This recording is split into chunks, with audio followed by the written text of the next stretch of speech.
Hey guys, what's up? Welcome back to the channel. It's Cynicalex, and today I want to give you a more in-depth guide at getting a character from level 60 to level 70, because with the new update and with all of the changes in Marvel Future Fight, that has been one of the more confusing aspects of the Infinity War content. And so having done it now 7 different times with 7 different characters, I did get pretty lucky. I've saved one from the live stream for you guys to show you, and it's probably a fan favorite at this point, Iron Man. So I unlocked his potential, his search for potential. You can see it down there in the right hand corner. It's at 100%. I can now realize potential. But let's rewind a little bit so that we can figure out how I got to this place to begin with.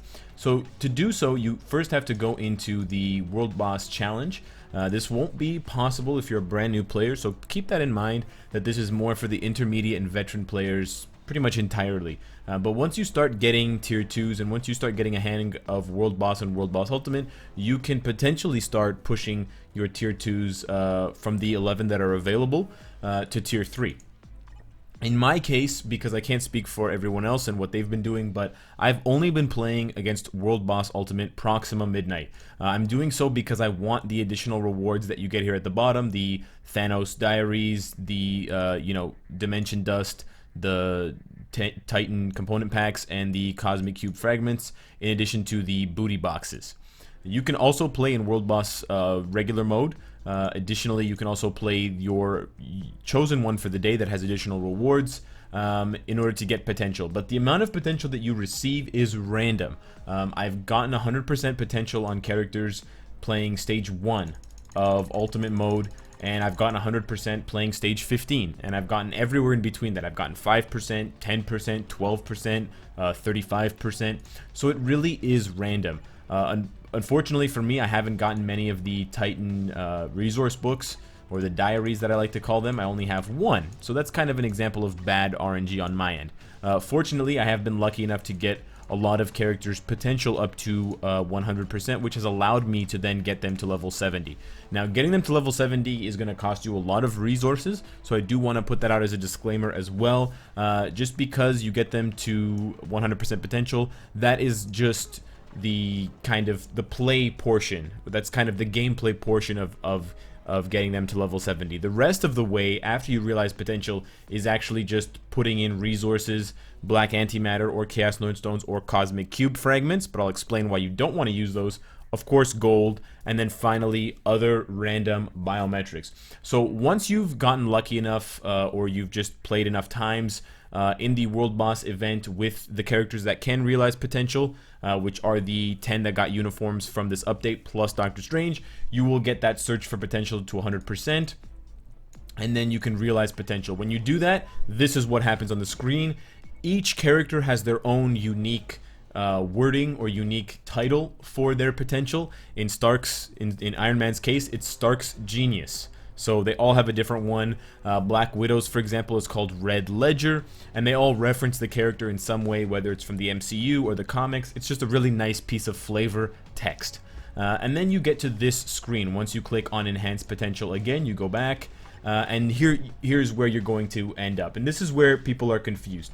Basically, what you're going to do is going to use one of the 3 available items, and it'll increase your success rate when you use them.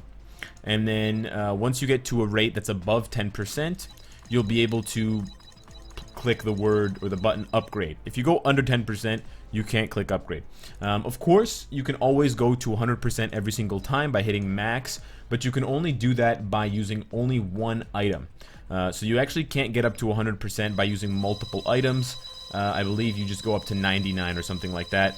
But that's why the max button is the way that it is, or maybe you can go to 100%. Anyways, forget what I just said, but that is essentially what you do. And what it'll do is, it says up at the top, it'll move Iron Man's level potential up to 62. It won't actually level him to 62, and you'll see what I'm saying in a second, but it will give his maximum level a bump from 60 to 62. Now, a couple of things I want to remind you about here, just so that you're well equipped to make the right decisions. I would not use, under any circumstances, the Cosmic Cube fragments.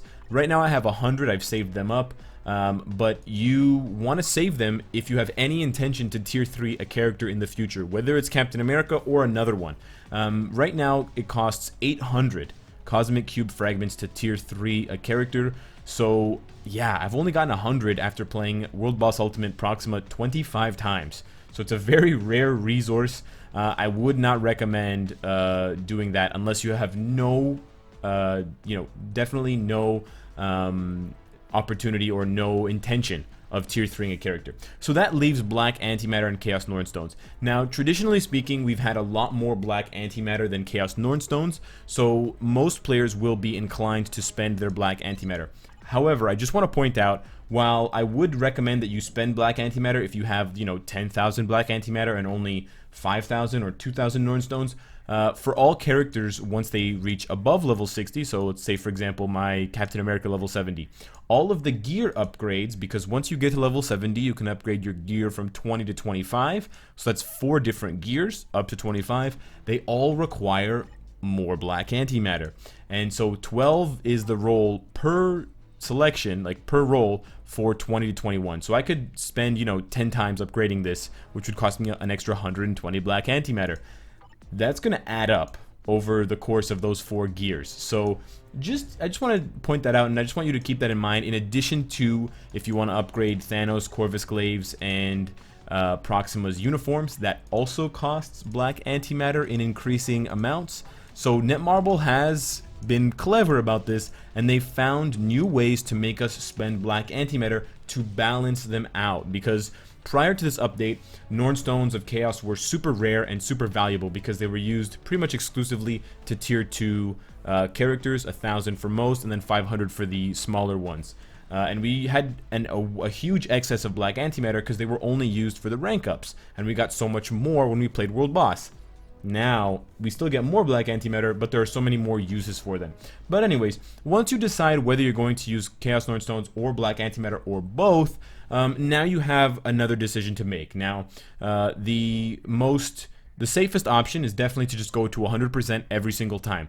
This is going to cost you north of, I think, 3,000 Black Antimatter per character. It's quite expensive to do so. And that is the total cost, not just for one enhancement. That's for level 60 all the way up to 70. You can see for the first stage, it's not that bad. It's 276 Black Antimatter. It goes into the thousands by the last purchase. However, there is an alternative, and of course it is RNG based, because anything less than 100% has a chance to fail. But I'm here to tell you that the math is mostly on your side, and it is something that I actually do with all of my characters.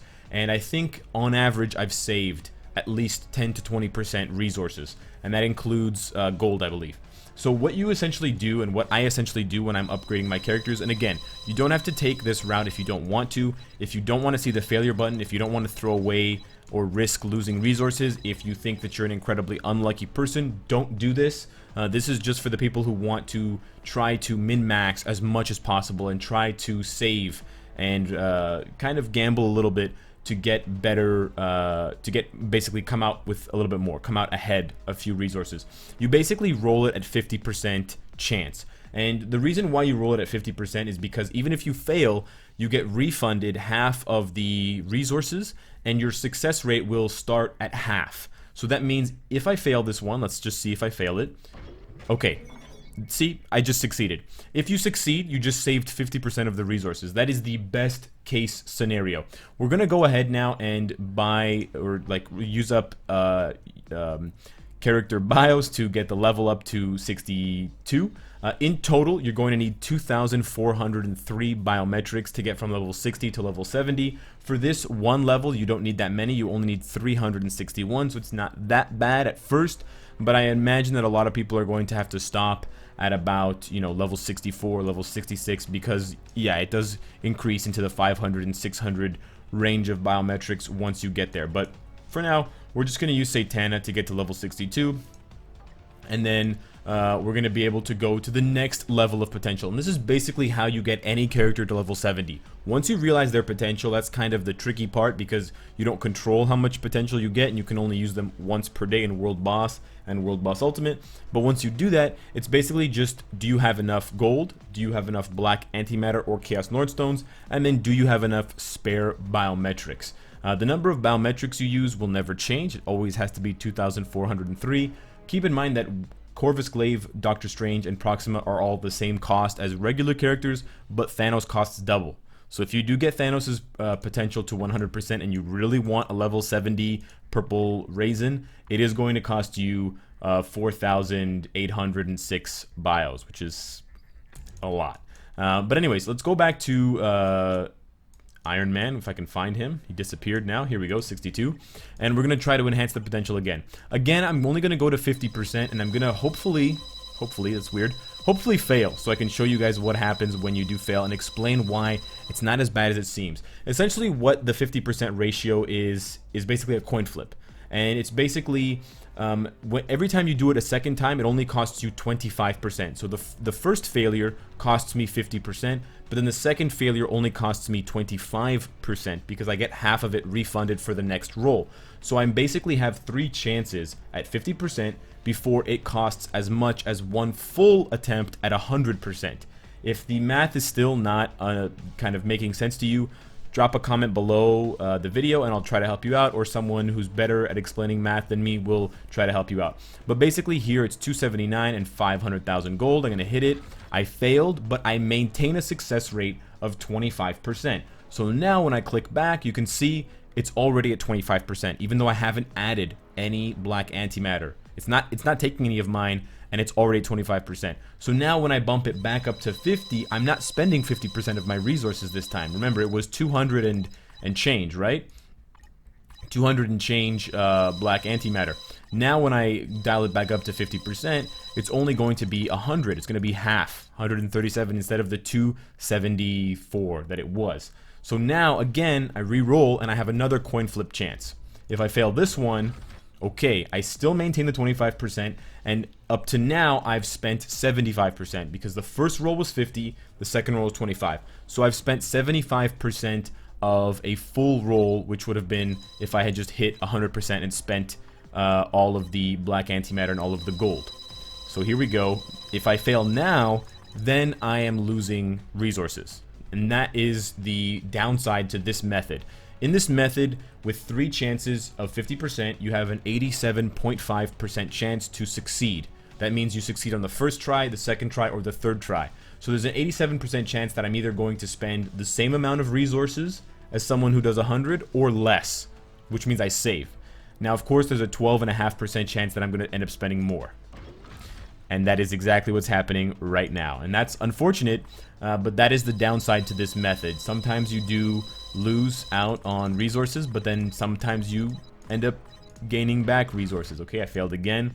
And this is kind of punishing, and this might scare you away from doing it, but I do believe in the math that other people who are smarter than me have done, and I stick with it. But that is essentially the process for getting a character from level 60 up to level 70. It's quite costly in terms of resources, especially black antimatter for newer and intermediate players. So I would definitely strongly consider which characters you want to take up to level 70. If you aren't sure about who you want to use, what I would say is wait and see who comes out ahead in the coming weeks for new content, or take whoever you like the most. If you're a huge Spider-Man fan and you bought his uniform, or Bucky, or Cap, or Doctor Strange, then maybe use your resources on one of those characters. But just keep in mind, it's going to cost you between 2,000 and I think 3,000 or 3,500 black antimatter if you use the maximum method versus the 50% method. It's going to cost you 2,400 bios, and it's going to cost you a lot of gold and maybe a few gray hairs on your head. So let me know what you guys think of the level 70 process, the potential realization, and my future level 70 Iron Man. Subscribe if you enjoy the content and you want to support me. Hit the bell if you don't want to miss any of my content. And of course, if you like what you see, I hope to see you again tomorrow. Take care.